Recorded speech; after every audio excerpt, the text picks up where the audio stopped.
एक समय की बात है। एक राज्य में एक प्रतापी राजा राज करता था। एक दिन उसके दरबार में एक विदेशी आगंतुक आया और उसने राजा को एक सुंदर पत्थर उपहार में दिया।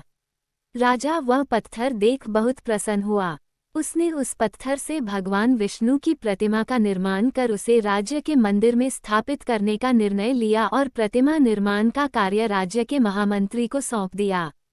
महामंत्री गांव के सर्वश्रेष्ठ मूर्तिकार के पास गया और उसे वो पत्थर देते हुए बोला, महाराज मंदिर में भगवान विष्णु की प्रतिमा स्थापित करना चाहते हैं।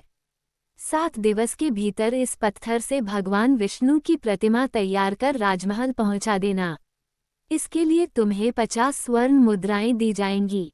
50 स्वर्ण मुद्राओं की बात सुनकर मूर्तिकार खुश हो गया और महामंत्री के जाने के उपरांत प्रतिमा का निर्माण कार्य प्रारंभ करने के उद्देश्य से अपने औजार निकाल लिए।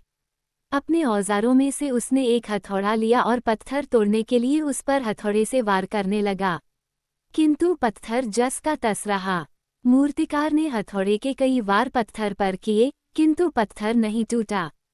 50 बार प्रयास करने के उपरांत मूर्तिकार ने अंतिम बार प्रयास करने के उद्देश्य से हथौड़ा उठाया, किंतु ये सोचकर हथौड़े पर प्रहार करने के पूर्व ही उसने हाथ खींच लिया कि जब 50 बार वार करने से पत्थर नहीं टूटा तो अब क्या टूटेगा। वो पत्थर लेकर वापस महामंत्री के पास गया और उसे यह कह वापस कर आया कि इस पत्थर को तोड़ना नामुमकिन है, इसलिए इससे भगवान विष्णु की प्रतिमा नहीं बन सकती। महामंत्री को राजा का आदेश हर स्थिति में पूर्ण करना था, इसलिए उसने भगवान विष्णु की प्रतिमा निर्मित करने का कार्य गांव के एक साधारण से मूर्तिकार को सौंप दिया। पत्थर लेकर मूर्तिकार ने महामंत्री के सामने ही उस पर हथौड़े से प्रहार किया और वो पत्थर एक बार में ही टूट गया। पत्थर टूटने के बाद मूर्तिकार प्रतिमा बनाने में जुट गया।